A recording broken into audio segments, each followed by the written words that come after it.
है दोस्तों का फिर से आप सभी का बहुत बहुत स्वागत है math and magic tips YouTube channel में। दोस्तों आज की इस वीडियो में हम लोग देखने वाले हैं कक्षा 10वीं वालों के लिए हिंदी का VVI सब्जेक्टिव क्वेश्चन का अगला पार्ट, जिसमें हम आपसे बताने वाले हैं हिंदी का ऐसे इंपॉर्टेंट VVI सब्जेक्टिव क्वेश्चन जो कि मेट्रिक एग्जाम में बार बार पूछे जा रहे हैं और आपके भी मेट्रिक एग्जाम में पूछे जा सकते हैं। तो हे दोस्तों, अगर आप इस बार मैट्रिक का एग्जाम देने वाले हैं तो वीडियो को शुरू से अंत तक देखना बिल्कुल मत भूलिएगा। तो चलिए हम आप सभी को पहला क्वेश्चन दिखा देते हैं। हे दोस्तों, जैसा कि आप सभी मोबाइल स्क्रीन पे पहला क्वेश्चन को देख पा रहे हैं, पहला क्वेश्चन में दिया गया है कि लेखक ने नया सिकंदर किसे और क्यों कहा है। तो लेखक के दौरान नया सिकंदर किसको कहा गया है और क्यों कहा गया है। तो दोस्तों आपसे बता दें कि लेखक ने सर विलियम जोन्स की तुलना सिकंदर से करते हुए उन्हें नया सिकंदर का नाम दे दिया है। मैट्रिक एग्जाम में ऑब्जेक्टिव में भी पूछे जा सकते हैं कि लेखक के अनुसार नया सिकंदर किसे कहा गया है, तो सर विलियम जोन्स को कहा गया है। डाउट नोट ऐप पे होगा आपके सभी मैथ, केमिस्ट्री, फिजिक्स और बायोलॉजी डाउट का सफाया। बस अपने क्वेश्चन की फोटो खींचो, उसे क्रॉप करो और सबमिट करो और 3 सेकंड के अंदर उसका वीडियो सॉल्यूशन पाओ। क्लास 6 से 12 से लेके NEET, IIT, JEE mains and advance के लेवल तक।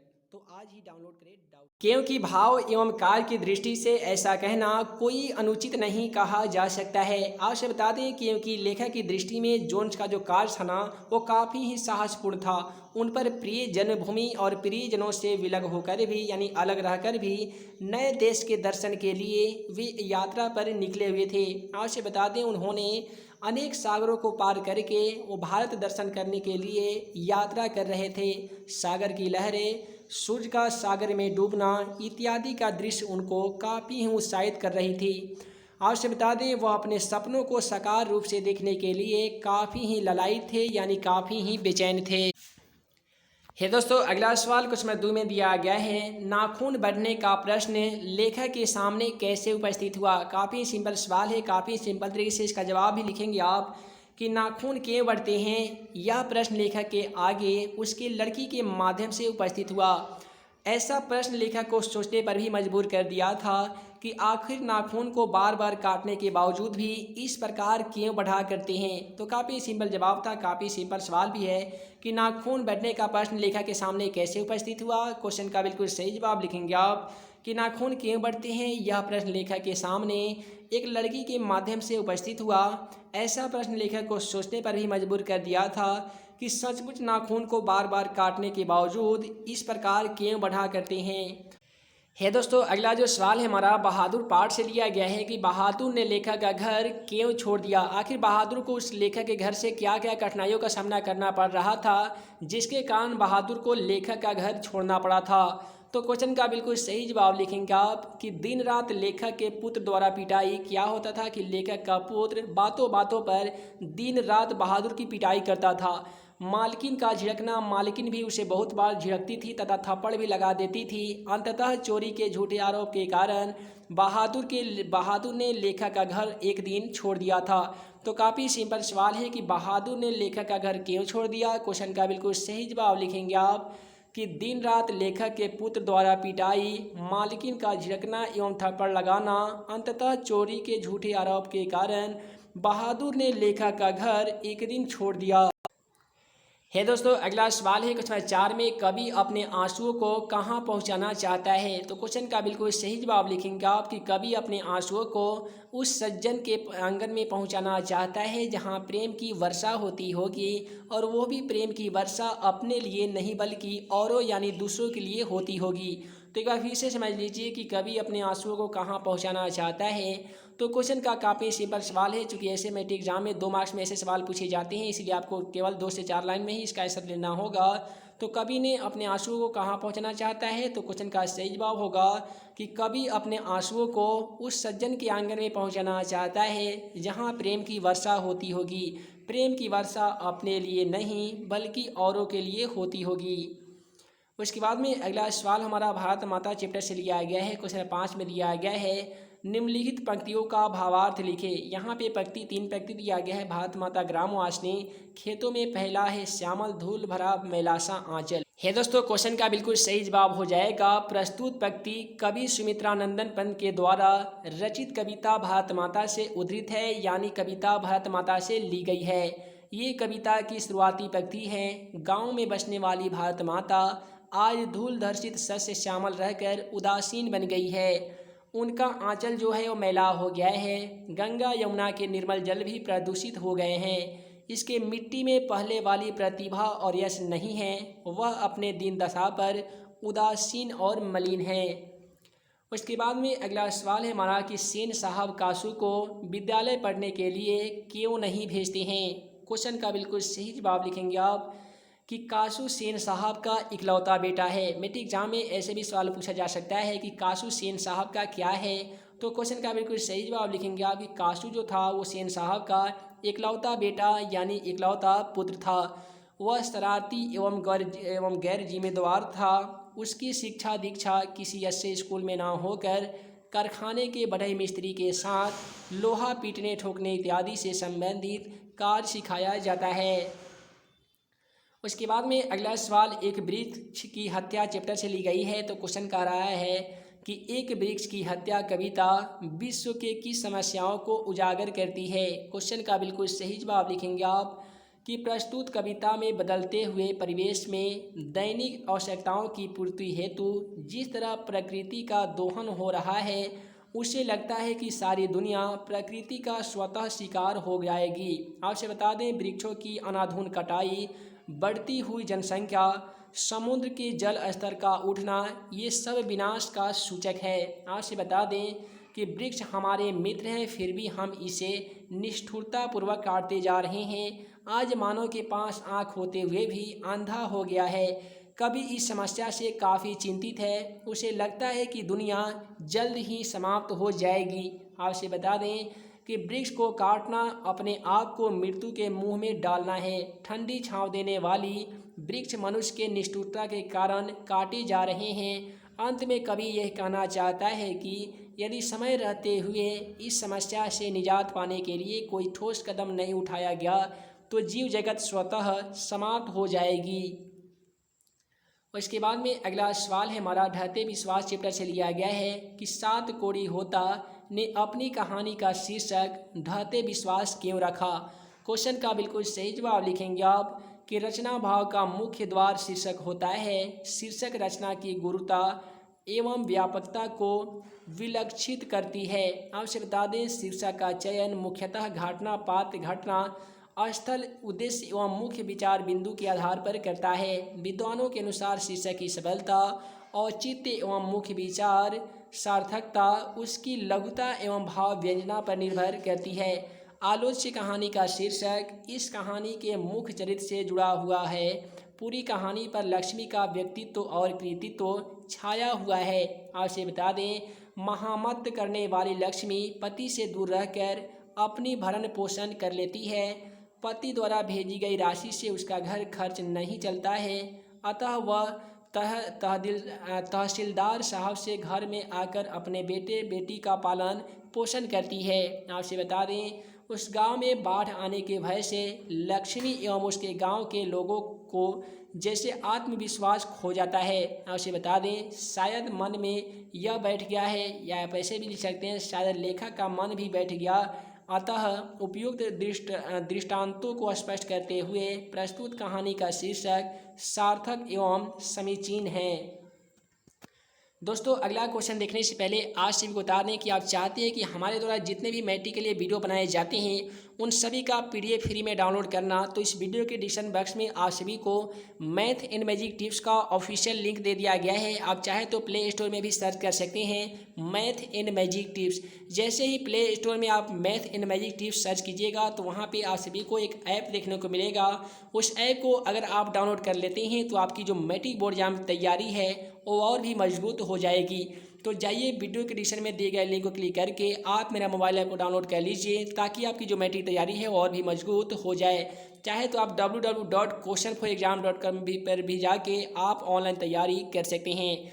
तो चलिए हम आप सभी को अगला सवाल दिखा देते हैं। दोस्तों, अगला सवाल है क्वेश्चन नंबर 9 में कि बड़े डॉक्टर के आदेश के बावजूद पप्पाती अस्पताल में भर्ती क्यों नहीं हो पाती है। बड़े बड़े डॉक्टर आदेश देते थे कि पप्पाती को बड़े अस्पताल में भर्ती कराई जाए, इसके बावजूद भी पप्पाती को बड़े अस्पताल में भर्ती क्यों नहीं हो पाती थी। क्वेश्चन का बिल्कुल सही जवाब लिखेंगे आप कि अस्पताल के कर्मचारी खानापूर्ति करने में व्यस्त रहते थे।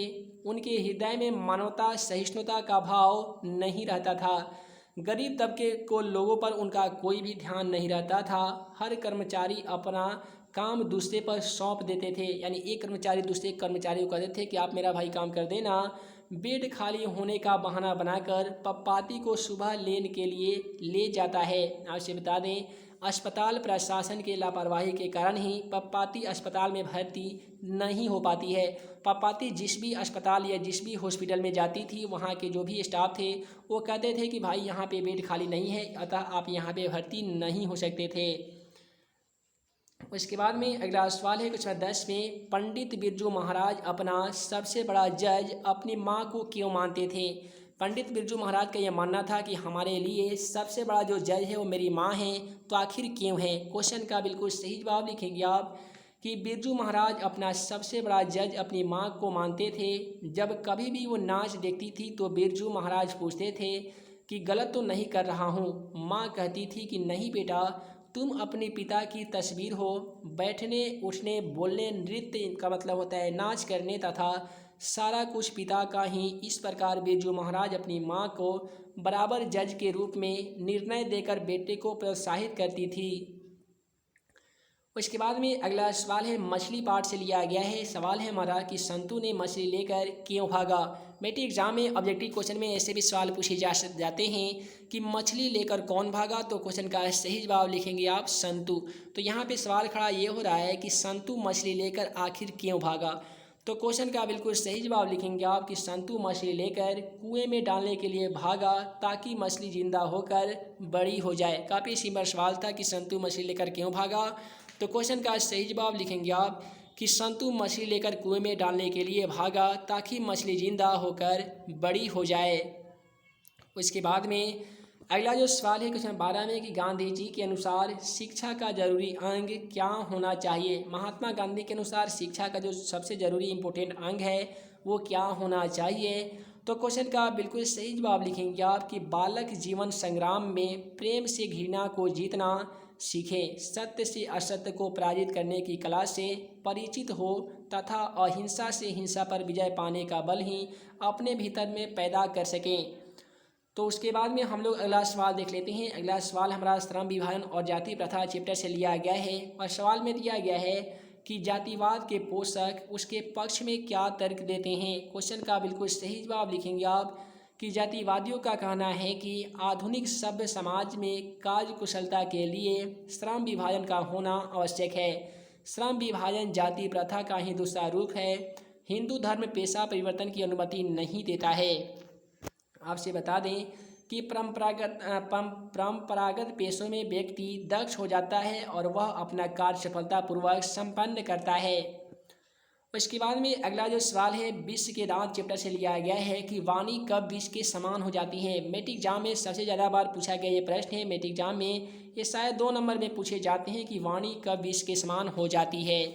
तो क्वेश्चन का बिल्कुल सही जवाब लिखेंगे आप कि जब वाणी बाह्य आडंबर से संपन्न होकर राम नाम को त्याग देती है। यानी जब कोई भी ऐसा व्यक्ति अपने मुंह के द्वारा एक वाणी बोलता है जिसमें इंसानियत की भावना नहीं रहती है, तो आसान भाषा में ये समझ लीजिए कि कोई भी ऐसा मनुष्य है जो कुछ ऐसे वाणी लोगों को बोल देता है जो कटु शब्द होता है, जिसमें बुराई ही झलकती है, उसमें कोई भी अच्छाई गुण नहीं झलकता है, जिससे बोलने वालों को तकलीफ महसूस होती है, वो उस समय में उस वाणी विष के समान हो जाती है। तो आप ऐसे एग्जाम में लिखेंगे कि जब वाणी बाह्य आडंबर से संपन्न होकर राम नाम को त्याग देती है तब वह विष के समान हो जाती है। राम नाम के अतिरिक्त उच्चारित ध्वनि कम क्रोध मंद लोभ इत्यादि से परिपूर्ण होती है। उसके बाद में अगला सवाल है क्वेश्चन 15 में कि कवि गरीब की वस्तुओं को क्यों उल्लेख करता है। कवि ने गरीब की वस्तुओं को क्यों उल्लेख करता है। तो क्वेश्चन का सही जवाब लिखेंगे आप कि गालिब अपना जीवन चक्र अजीबो गरीब की तरह यापन करता है। गालिब जो है वो अपना जीवन चक्र जो है वो अजीबो गरीब की तरह यापन करता है, यानी व्यतीत करता है। अभाव के बीच भी वह मिथ्या बड़प्पन ढोने की चेष्टा करता है। पर्व त्यौहार अतिथि आगमन पर वह अपने सामर्थ्य से अधिक खर्च करता है। आपसे बता दें कि अभुक्षित किम न करोति पाव के आधार पर वह कृत्रिम करने से भी नहीं हिचकता है। अगला जो सवाल है हमारा बहादुर पाठ से ही लिया गया है कि बहादुर अपने घर से क्यों भाग गया था। क्वेश्चन का बिल्कुल सही जवाब लिखेंगे आप कि बहादुर के पिता जीवित नहीं थे। बहादुर के पिता जो थे वो स्वर्ग सिधार गए थे, उनका मृत्यु हो गया था। उनकी माँ ही घर को चलाती थी, जो स्वभाव से गुस्सैल होने के कारण बहादुर को बहुत मारती थी और बहुत पीटती थी। एक दिन जब उसने अपनी भैंस को पीटे जाने के कारण बहादुर को बहुत बेदर्दी से मारा और पीटा गया, तो वह तंग आकर घर से बाहर भाग गया। आज सभी देखेंगे ना, इस कहानी को अगर पढ़ेंगे बहादुर चैप्टर, तो आप सभी को बहुत ही दिल कचोटेगा। जो बहादुर नामक एक लड़का है, इस कहानी का एक पात्र है, उसके साथ कुछ ऐसे घटना घटित होता है। इस कहानी के माध्यम से आप सभी को बताया गया है, जो आप सभी को बेहद ही शर्मनाक ऐसा महसूस होगा और बेहद ही आप सभी को तकलीफ होगा उस कहानी को पढ़ने में। अगला सवाल है क्वेश्चन 17 में कि लेखक क्यों पूछता है कि मनुष्य किस ओर बढ़ रहा है, पशुता की ओर या मनुष्यता की ओर। तो क्वेश्चन का बिल्कुल सही जवाब लिखेंगे आप कि लेखक मनुष्य से यह पूछना चाह रहा है कि वह किस ओर बढ़ता जा रहा है, पशुता की ओर या मनुष्यता की ओर। आपसे बता दें, नाखून क्यों बढ़ते हैं। अबोध बालिका का यह प्रश्न मनुष्य जाति को कटघरे में खड़ा कर दिया है। अस्त्र शस्त्र की होड़ में लगा हुआ मानव आज पशुता की ओर बढ़ रहा है। आपसे बता दें कि यह हमारी पाश्विक वृत्ति का परिणाम है। यह मानव सभ्यता एवं संहारक रूप है, सृष्टि का विनाशक रूप है। उसके बाद में चलिए हम आप सभी को अगला सवाल दिखा देते हैं। दोस्तों, वीडियो लंबी ना हो, जिस कारण मैं इस वीडियो को यहीं पे एंड करता हूं। उम्मीद है कि आप सभी को वीडियो पसंद आया हो तो वीडियो को लाइक करें, अपने दोस्तों में शेयर करें। ऐसे ही नए नए वीडियो पाने के लिए हमारे channel math and magic tips को सब्सक्राइब करना ना भूलें। दोस्तों, आप सभी को बता दें कि जो भी स्टूडेंट अभी तक हमारे द्वारा मोबाइल ऐप को डाउनलोड नहीं किए हैं, तो वीडियो के डिस्क्रिप्शन में दिए गए लिंक को क्लिक करके आप हमारे द्वारा बनाए गए मोबाइल ऐप को डाउनलोड कर सकते हैं। और साथ ही आप हमारे वेबसाइट से भी जाके आप अपनी तैयारी और भी मजबूत से कर सकते हैं। आप चाहें तो गूगल में सर्च कर सकते हैं, या आप हमारे वीडियो के डिस्क्रिप्शन में दिए गए लिंक को क्लिक करके questionforexam.com पे जा सकते हैं और आप अपनी मैथ की तैयारी और भी मजबूत कर सकते हैं। तो दोस्तों, मैं मुकीम अंसारी जल्द मिलूंगा अगले वीडियो में नए भी क्वेश्चन के साथ। तब तक के लिए वीडियो देखने के लिए बहुत बहुत धन्यवाद।